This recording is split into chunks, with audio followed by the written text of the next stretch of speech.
it was a joke. You will never be as good as your brother." The sound of their laughter burned more than their words. I had spent 6 years wiring them money every month, keeping the lights on in that very house. Yet they still looked at me like I was the disappointment who never measured up. So I stood up, my voice steady but shaking inside, and said, "Then tell him to pay all the bills. I am done. I am not sending money anymore." My mother. Diane froze, eyes wide. "What money? We never received a single dollar from you." That was the moment the whole room turned silent, and everything I had buried under patience finally broke. "Before I share my story, I want to know you are here with me. Just say listening in the comments or tell me where you are. I love hearing how far my story can reach. Sometimes even the smallest connection can make a story feel heard. Thank you. And now here is my story. If my words touch you, please subscribe to this channel. Every follow helps stories like mine be heard. Stories of those who gave everything only to be forgotten. I am Andrew Miller, and this is how silence finally spoke. The chandeliers at the Silvercrest Ballroom glittered like 1,000 glass eyes watching the chosen few. 240 guests, all dressed to impress, filled the ballroom to celebrate him. My brother, Dr. Joshua Miller, the youngest head of pediatric surgery in Pine Valley history. I sat alone at table 24, pressed against the service door, the draft from the kitchen brushing my back every time a waiter passed. It was exactly where I belonged, on the edge of the picture, close enough to see the glow, but far enough to never touch it. After 6 months away from Denver, I had only returned because Diane had texted, "If you are free, you can stop by," like she was inviting a neighbor, not her son. Joshua, of course, was their golden orbit, standing beneath spotlights, shaking hands with hospital executives, laughing that polished laugh of his. He wore success like a custom-tailored suit. From my corner, I watched Diane twirl in the pearl-colored gown Joshua had bought her, bragging to anyone who would listen that her son was saving lives. Robert hovered proudly at her side. Robert, our father, hovered proudly at her side. Neither of them noticed I had slipped in. The MC's voice rose over the jazz band. "Please welcome the man of the hour, Dr. Joshua Miller." The crowd erupted. My phone buzzed just then. "Melissa Grant, my assistant at Hamilton Pierce Holdings. Andrew, the board, needs your signature tonight on the $600,000 grant for Pine Valley." Pine Valley. I stared at the text thumb hovering, then locked my screen. There would be time for that later. Joshua's face appeared on the ballroom screen, smiling beside his patients, his mentors, his shining future. Diane took the mic, voice trembling with pride. "Joshua has made us so proud. He is the one who paid off our mortgage, who taught us what sacrifice means." The guests clapped admiring, and somewhere inside me a quiet part snapped. A woman at my table leaned toward me, perfume thick. "Your brother is incredible." "What do you do?" I smiled faintly. "I work with numbers." She tilted her head in polite pity. "Practical, practical." I lifted my glass. Practical enough to send $300-500 every month for 6 years. While they never once looked at me the way they looked at him, I let the water burn down my throat and watched Joshua on stage, basking in the applause that my money had quietly sustained. They called him the one who carried the family. If they knew who was really carrying them, the room would fall silent. And tonight, maybe silence was exactly what I was ready to break. Back in Portland, my apartment overlooked the Willamette River, all glass and quiet light. The city below buzzed with ambition, but up here the only sound was the soft hum of my laptop as I opened my bank records. 72 identical lines, perfectly spaced. Every 10th of the month, $500. Memo line for Diane and Robert. AM.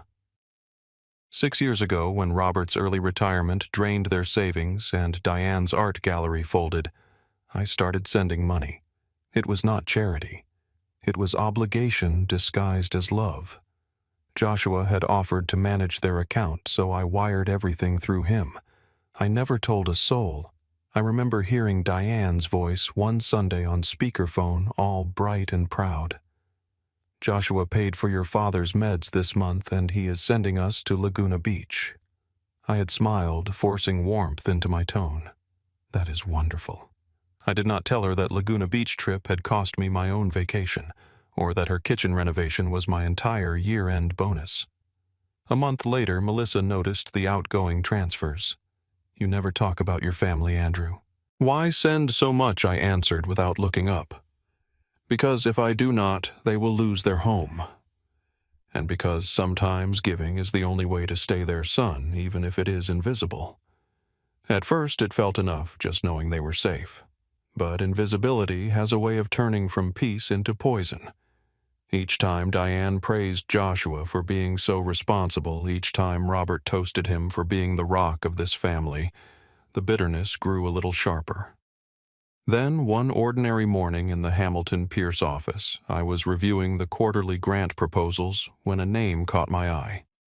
Pine Valley Medical Center. I froze.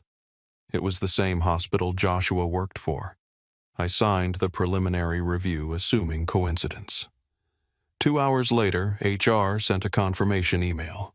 Dr. Joshua Miller has been listed as the primary contact for the Pine Valley grant proposal. My stomach turned cold. He had attached himself to my company's philanthropic budget, the same fund my signature controlled. He was using my work, my credibility to climb higher. And once again, I was the shadow behind his spotlight. I closed my laptop and stared at my own reflection in the dark screen. For years, I had told myself being unseen was safer. But now, looking at those 72 neat transactions, I realized the truth. Maybe they never saw me because I had been too busy holding them up to look myself in the eye. That night, the city lights below flickered across the river like shifting numbers on a spreadsheet. For the first time in my life, the math did not add up, not in dollars, but in love. And somewhere deep inside, something quiet began to burn. The drive to Boulder always felt longer than it should. The desert stretched endlessly burnt gold under the spring sun. The air carried that dry scent of dust and lavender. I had promised Diane I would come home for Easter, though I already knew how the evening would go. Every Miller family dinner followed the same script. Joshua shining at the center, me orbiting somewhere beyond the edge of light. The old house smelled like grilled lamb and rosemary. Diane's table looked the same as ever.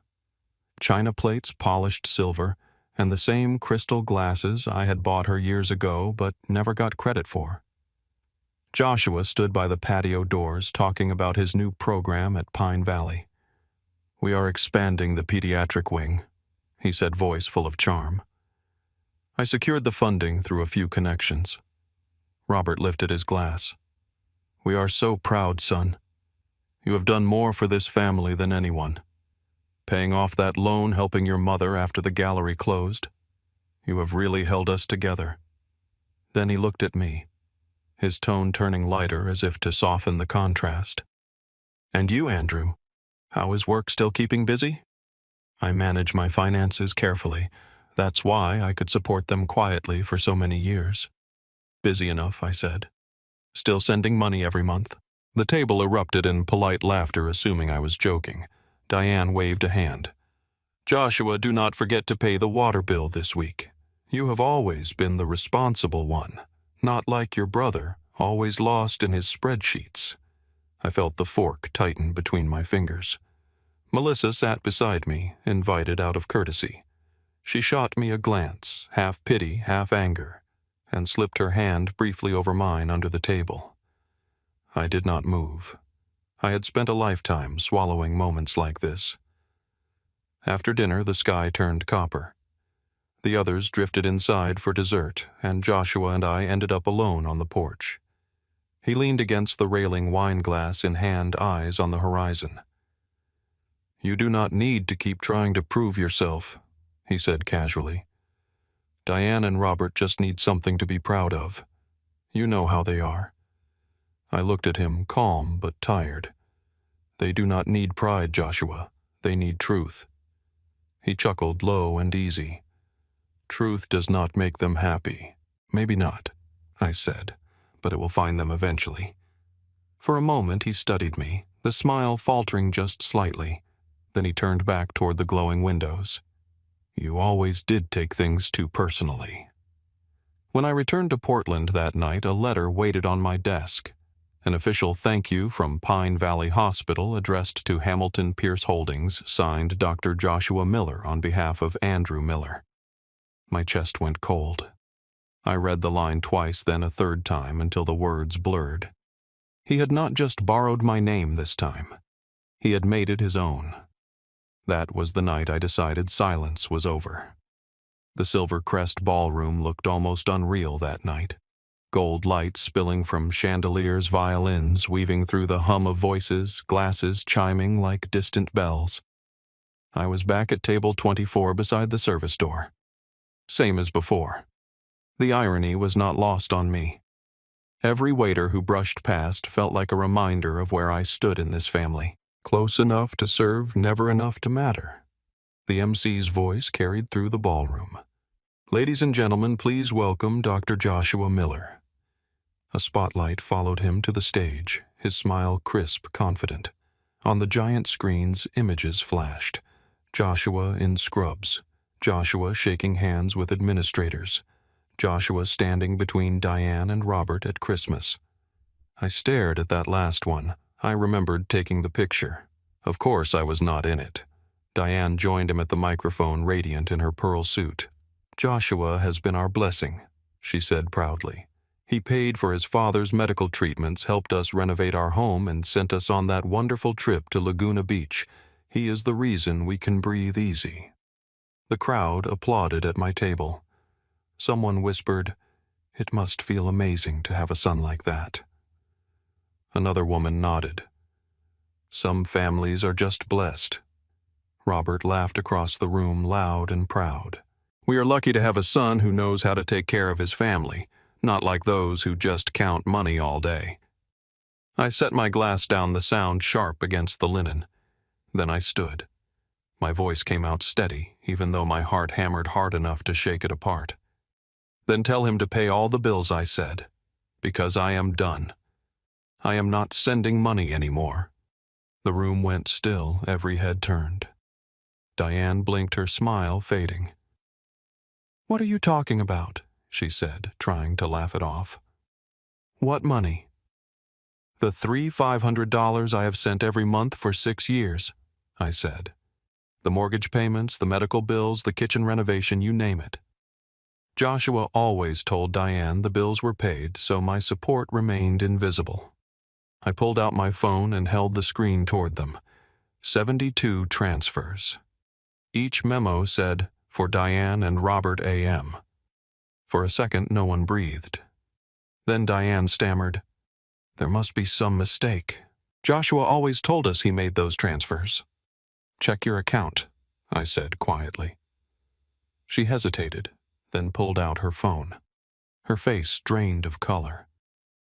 $628, she whispered. Robert snatched the phone. "That cannot be right."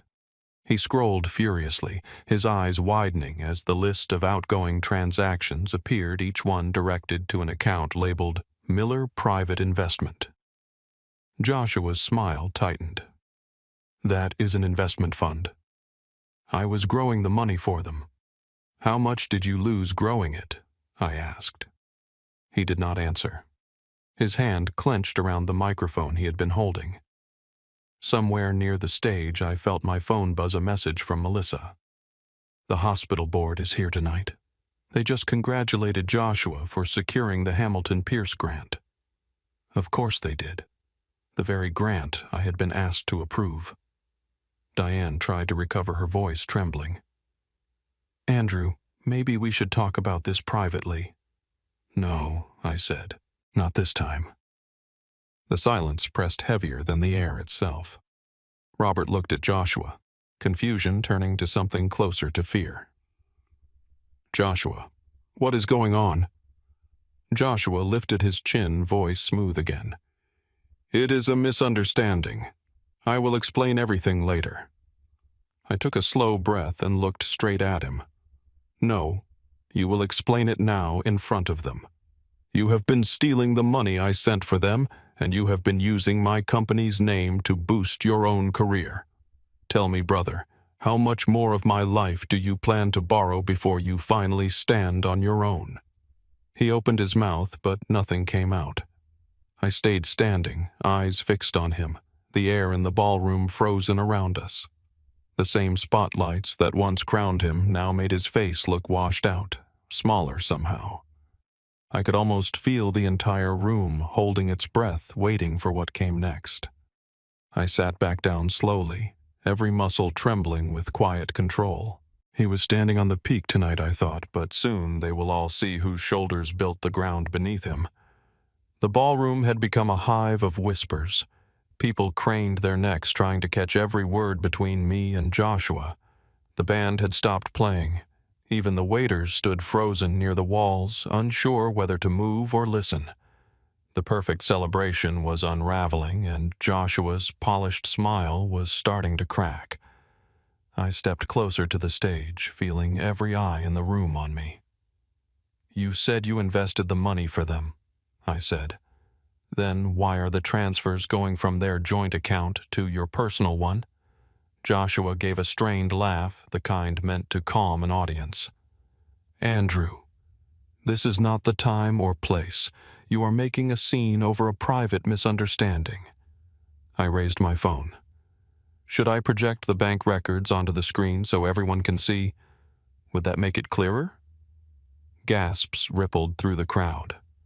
A few phones lifted to record. Diane stood by the front table, tears already streaking her mascara. "Joshua, say something," she begged. He straightened, eyes darting around for support. "The market crashed," he said quickly. "I lost some money. I was going to pay it back once the investments recovered. It was not some," I said, my voice cutting through the murmurs. "You lost almost everything, and you forged fake balance sheets to show them they were safe." The air went heavy. Robert pushed back his chair so hard it screeched across the marble floor. "Enough," he barked. "This is your brother's night. Do not you dare ruin it for him." I met his glare. "I am not ruining anything. I am just returning what has already been taken." Before Robert could respond, a man in a dark suit approached. "Excuse me?" he said, looking between me and Joshua. "Graham Holden, St. Helena Hospital Board. You are Andrew Miller, correct? The one from Hamilton Pierce Holdings."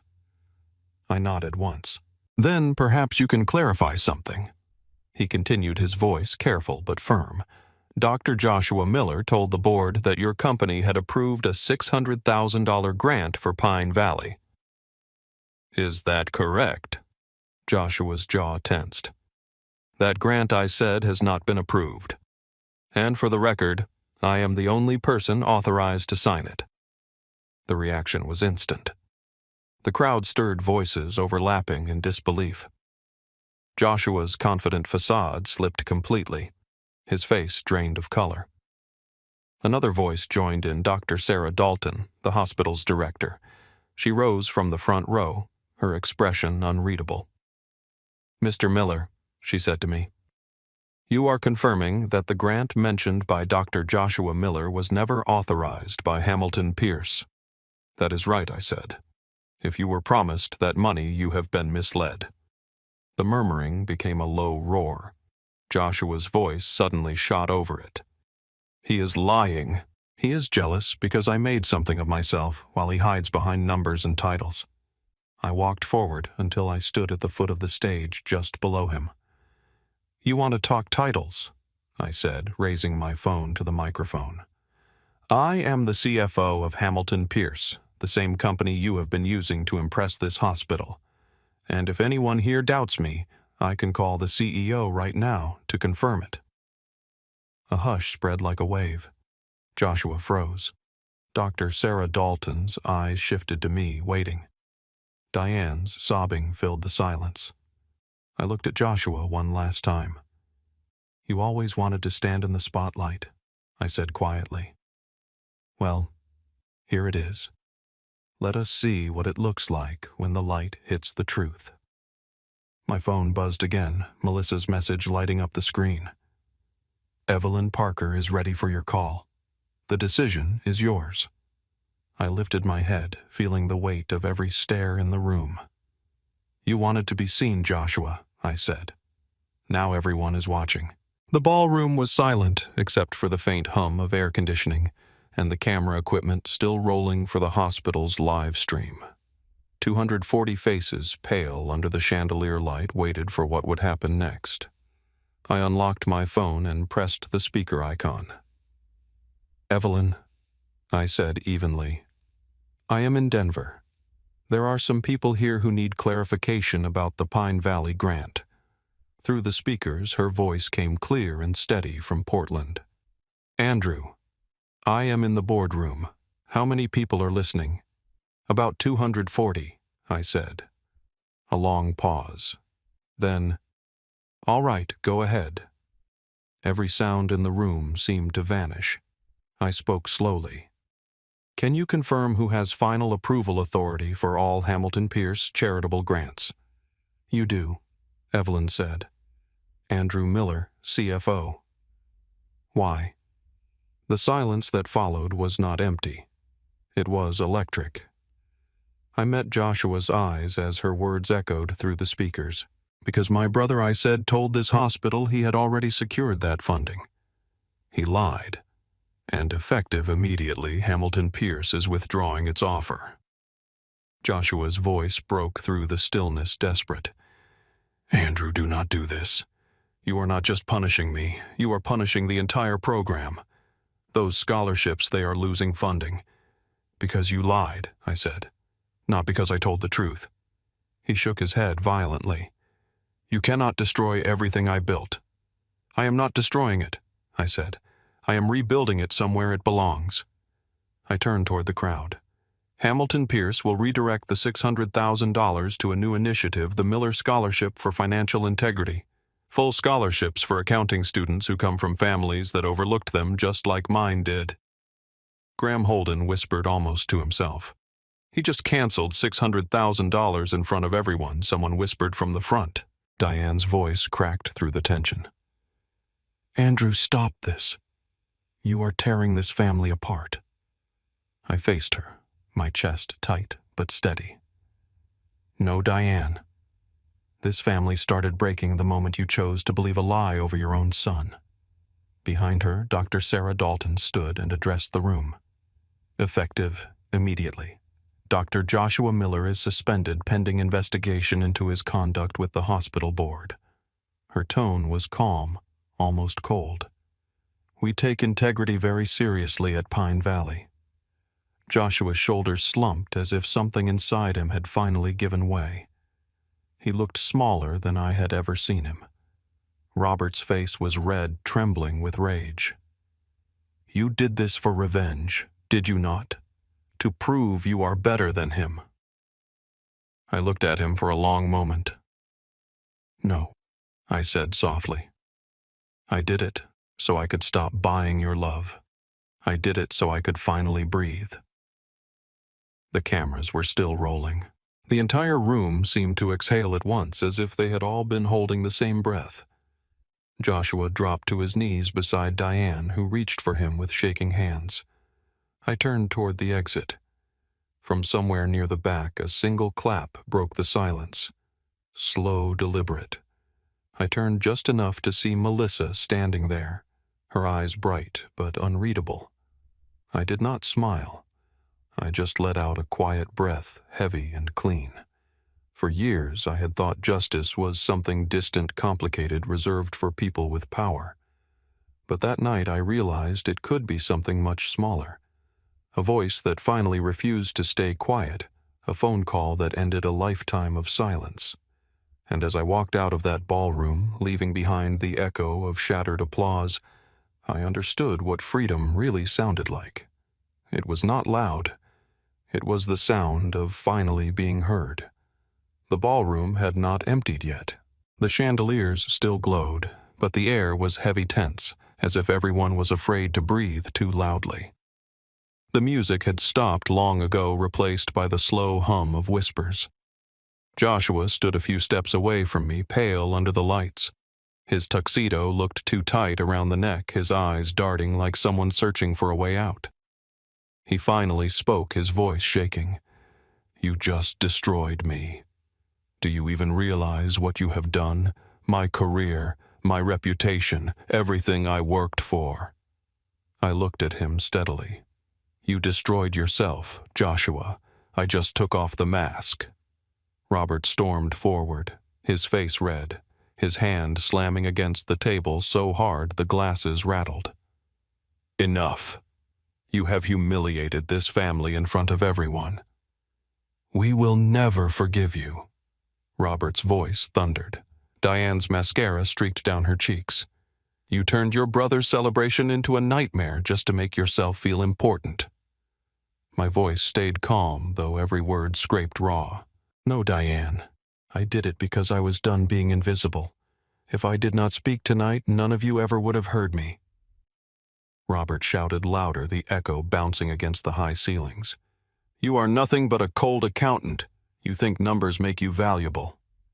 I met his glare and gave a small, tired smile. "No, Robert. I am valuable because I exist, even if you have never seen me." The crowd murmured. Then from the back of the room, a soft clap broke through the tension, followed by another. A nurse from the hospital called out, "If he is the one who actually supported his parents, then he has every right to speak." People turned uncertain, but their faces were no longer hostile. Some looked curious, others guilty, and a few surprisingly sympathetic. Graham Holden stepped closer, his voice measured. "Mr. Miller, just to confirm, Hamilton Pierce will not be issuing the grant to Pine Valley." I nodded. "Not as long as the same people are in charge, but if the hospital replaces its leadership, I will personally reconsider." He gave a slow nod. Around us, the murmur of shock rose again. Then Dr. Sarah Dalton stood composed and formal. "Effective immediately, Dr. Joshua Miller is placed on suspension pending investigation for misconduct regarding his communication with the board." The announcement hit the room like a dropped glass. Joshua froze, his shoulders collapsing. The crowd was silent again, waiting for someone to speak. I turned to Diane, my voice low. "I never wanted him ruined. I just wanted the truth out." Her voice broke. "The truth hurts too much, Andrew. Because we buried it too long," I said. I left the ballroom. The marble floor reflected the last of the golden light. Outside, the night air of Denver felt dry and warm, pressing against my skin. Behind me, the muffled noise of chaos carried through the closed doors. I stood there for a moment, looking out over the parking lot glittering with streetlights. I had exposed everything, and yet there was no triumph in me, just a strange, clean quiet. For years, silence had been how I protected them. Tonight, breaking it was the only way to save myself. 3 months after that night, Denver had already moved on, but my family had not. The news of Joshua's suspension spread fast across medical circles. His hospital contract was terminated. His wife filed for divorce. Every headline carried our last name like a bruise. I returned to Portland and buried myself in work. One morning, Melissa slid a cream envelope across my desk. "It is from Pine Valley," she said. "They want to meet again. New leadership. They are asking for another proposal." I looked at the letter for a long moment, then set it aside. "Tell them no," I said quietly. "But send them my congratulations for starting over." That evening, I booked a flight to Boulder. I had not been back since Easter. The house looked smaller now, more tired. Weeds had grown around the porch, and the shutters hung crooked. Inside it smelled like old paper and dust. Diane sat on the couch, her hands clasped tight. Robert stood near the window, avoiding my eyes. They told me Joshua had borrowed $260,000 in their names, lost most of it, and now the bank was threatening foreclosure. I covered the remaining debt to prevent foreclosure and ensured the program continued. I listened in silence. The anger I expected never came, only a kind of quiet fatigue. Andrew Robert said finally, his voice small, "You are the only one who can help us." "I will," I said, "but only once more." Diane looked up, hopeful. "I will pay off the mortgage," I continued, "but only if we all go to family therapy for 6 months. No more lies, no more pretending. If we cannot be honest, we cannot be family." Diane hesitated. "Your father does not believe in therapy." I met her eyes. "Then he can believe in losing the house." For a long time, Robert said nothing. Then finally he nodded.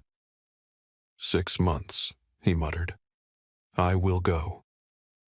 6 months later, after completing family therapy, we began rebuilding trust and honesty in the household. 6 months later, we sat in a small room with white walls and brown leather chairs.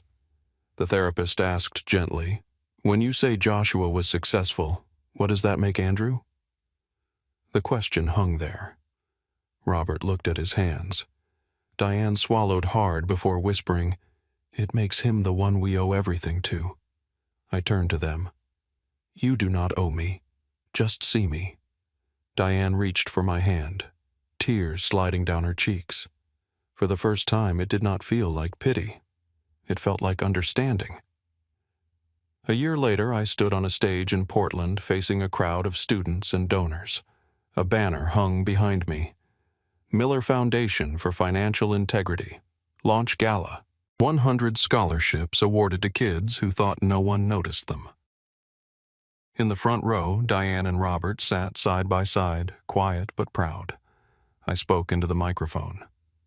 "People say accountants are invisible. Maybe that is true. But the world stands because of the invisible ones, the ones who hold everything together when no one is watching. I used to think my worth depended on being seen. Now I know it comes from not being afraid to face the truth." After the applause faded, Diane and Robert approached me with a wrapped frame. Inside was an old photograph from my college graduation, the one I thought they had lost years ago. Robert's voice was soft. "We kept it in storage. We forgot to look at it. Thank you for reminding us." I asked, "How is Joshua?" Diane smiled sadly. "He is at a treatment center in Lake Arrowhead. He sent you this." She handed me a folded letter. I opened it. The handwriting was shaky. I was wrong. "You did what I could not. Thank you for not letting me destroy everything." When I left the auditorium, dawn was breaking over Portland. The sky was pale orange, the city still quiet. I walked down to the lake, the reflection of the sun rippling over the water. Family does not need perfection to survive. It only needs honesty to begin again. They once said I would never be as good as my brother, but maybe I was never supposed to be. I just needed to find my place in the picture. And now, for the first time, I was finally standing inside it. I have replayed that night more times than I can count. The sound of glass hitting marble, Robert's voice, Joshua's face when the truth finally cornered him. For a long time, I wondered if I had done the right thing. I told myself it was justice, not revenge. But justice, when it is personal, always comes with debris. It is strange, is it not?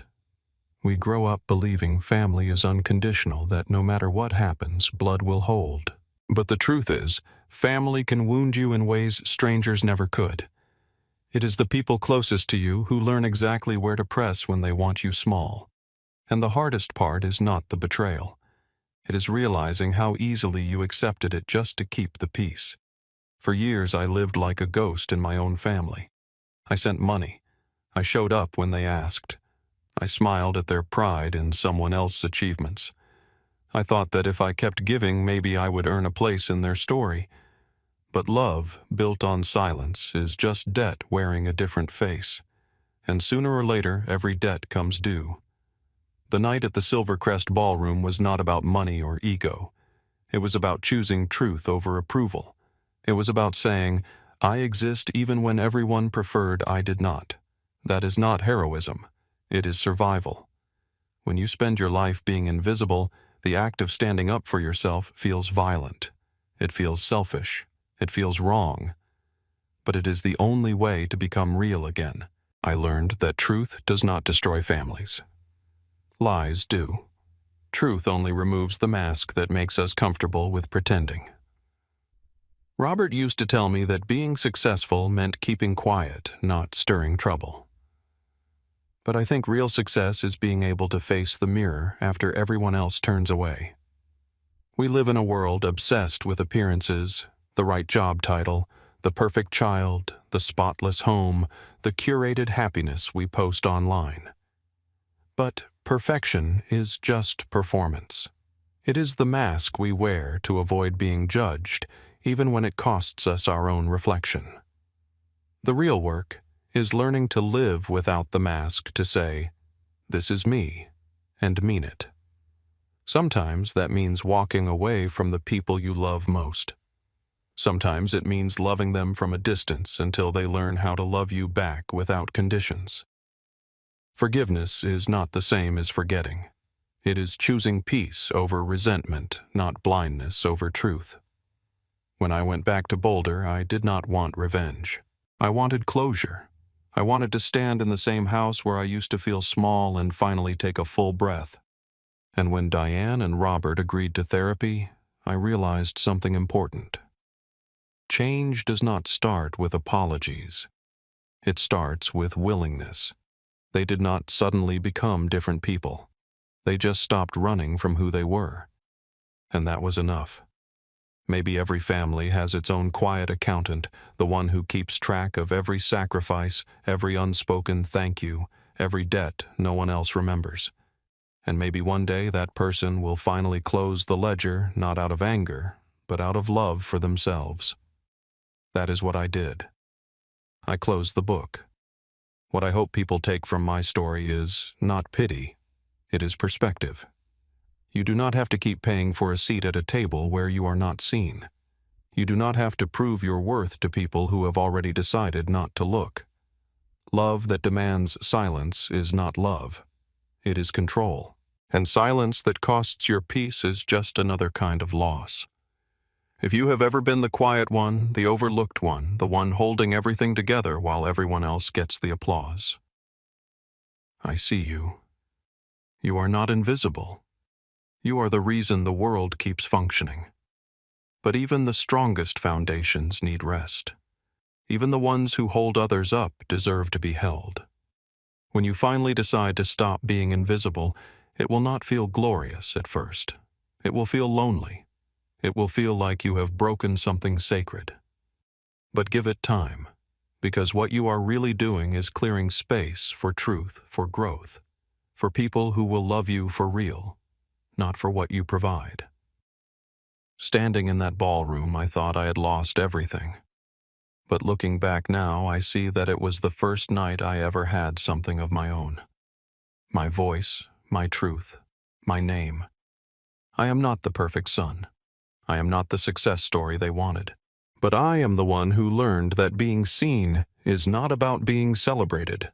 It is about being honest, even when it hurts, even when no one claps. Especially then. So if you have ever kept quiet to keep the peace, ask yourself whose peace it really was.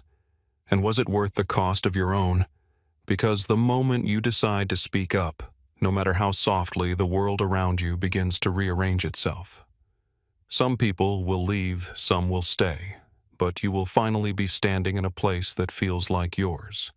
And that is what healing really is, not a grand victory, but a quiet reclamation of space.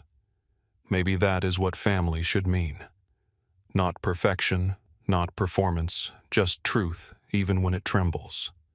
If my story finds you at a time when you feel unseen or unheard, I hope it reminds you that silence is not loyalty. It is just the echo of a voice waiting to return. Speak even if it shakes. You do not owe anyone your quiet. And if it touched something inside you, if you saw a reflection of your own story somewhere in mine, stay with me. Say hi in the comments. Tell me where you are listening from. Sometimes knowing that someone else understands can be the first step toward healing.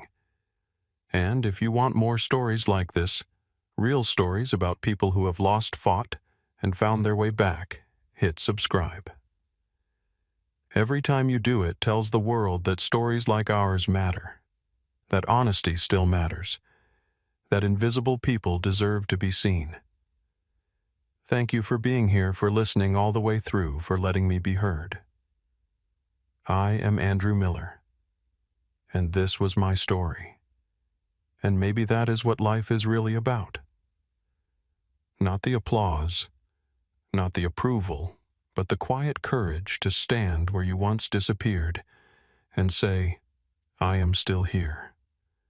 Every time we choose truth over silence, something small inside us begins to heal. So wherever you are, whether sitting alone in your car, walking home, or just scrolling through stories like this, remember you matter. Your voice matters. Keep it alive and let it be heard. Because sometimes one honest voice can change an entire generation's way of loving.